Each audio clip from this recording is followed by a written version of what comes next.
Pada bagian kali ini, saya akan menjelaskan tentang bisnis model Canvas. Yang pertama itu ada customer segment. Untuk siapa kita menciptakan nilai?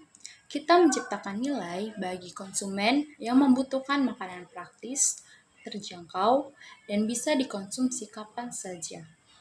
Roti tawar biasa menawarkan kenyamanan, kemudahan, dan fleksibilitas dalam penyajian sehingga cocok untuk berbagai kelompok masyarakat. Siapa pelanggan terpenting kita? Yang pertama itu ada keluarga. Yang kedua itu ada pelajar dan mahasiswa. Yang ketiga itu ada pekerja atau karyawan. Yang keempat ada toko makanan kecil atau UMKM. Yang kelima ada minimarket atau toko roti. Yang berikut ada value proposition. Nah, nilai apa yang kami berikan kepada pelanggan? Roti tawar bisa memberikan nilai berupa makanan yang praktis, cepat disajikan, terjangkau, dan fleksibel untuk berbagai kebutuhan konsumsi.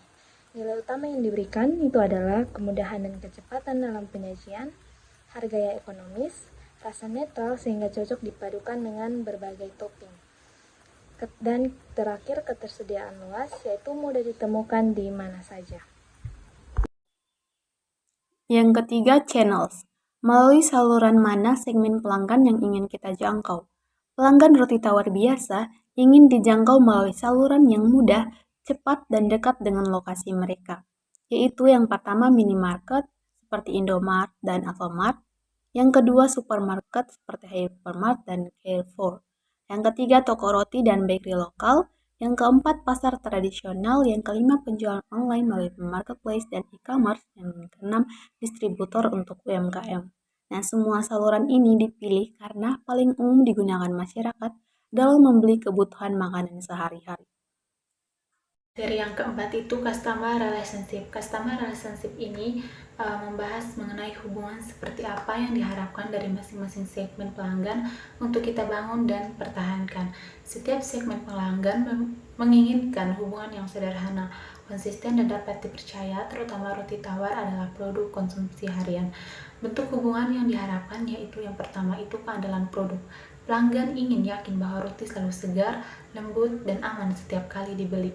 Yang kedua itu ketersediaan stok. Pelanggan selalu berharap roti selalu ada di rak, terutama pagi hari menjelang sarapan. Yang ketiga itu kemudahan akses. Pelanggan ingin produk ditemukan di minimarket, supermarket, dan toko terdekat. Yang keempat itu informasi produk jelas, mulai dari tanggal kedaluarsa, kandungan bahan, hingga label halal. Yang kelima itu kepedulian terhadap keluhan. Jika ada roti rusak, kempes, atau berjamur, mereka berharap produsen cepat menanggapinya. Yang kelima adalah kreativitas. Aktivitas kunci adalah kegiatan utama yang harus dilakukan untuk memberikan nilai, menjaga pelanggan, mendistribusikan produk, dan menghasilkan pendapatan. Yang pertama, aktivitas yang dibutuhkan untuk prosesi nilai itu ada 5. Yang pertama, produksi roti tawar atau mixing, fermentasi, dan pemanggangan.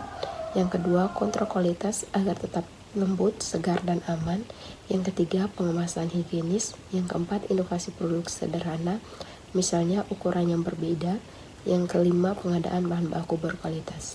Yang kedua, aktivitas yang dibutuhkan untuk hubungan pelanggan. Yang pertama, layanan pelanggan atau menjawab keluhan dan menjaga kepercayaan.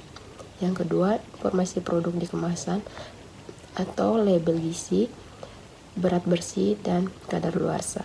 Yang ketiga, konten promosi sederhana atau diskon dan promo toko. Yang terakhir, konsistensi kualitas dan ketersediaan produk.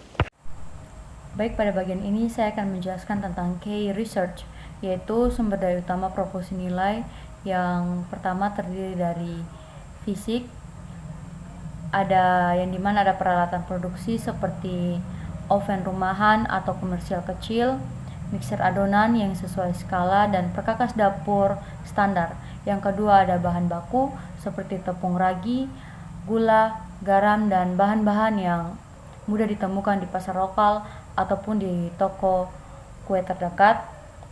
Yang ketiga ada tempat kerja seperti dapur atau ruang produksi kecil di rumah atau sewaan.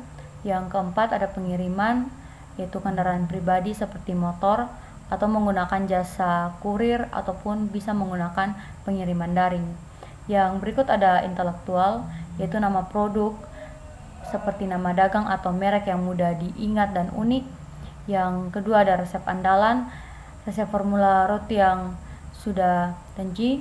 Yang ketiga ada tampilan seperti desain kemasan sederhana yang informatif, misalnya stiker dengan label atau dapat dicetak secara ekonomis. Yang berikut ada manusia seperti tim inti, yaitu produsen roti atau pembuat utama, satu orang untuk kontrol kualitas dan satu orang yang menangani penjualan, administrasi dan juga pengiriman. Yang berikut ada dukungan seperti bagian administrasi dan layanan pelanggan, itu bisa dirangkap. Yang selanjutnya ada keuangan dan juga ada modal kerja seperti dana tunai atau simpanan untuk pembelian bahan baku mingguan ataupun harian. Yang berikut ada anggaran bahan, yaitu perencanaan pengeluaran rutin untuk bahan. Yang selanjutnya ada operasional, itu dana untuk listrik, gas, transportasi pengiriman, dan biaya tak terduga kecil. Dan yang berikut ada key partners, yaitu siapakah mitra utama kami. Yang pertama itu ada pemasok bahan baku seperti tepung terigu, ragi, gula, garam, dan juga susu bubuk. Yang kedua ada distributor dan agen supply. Yang ketiga ada retail modern seperti minimarket dan juga supermarket. Yang keempat ada toko roti dan UMKM.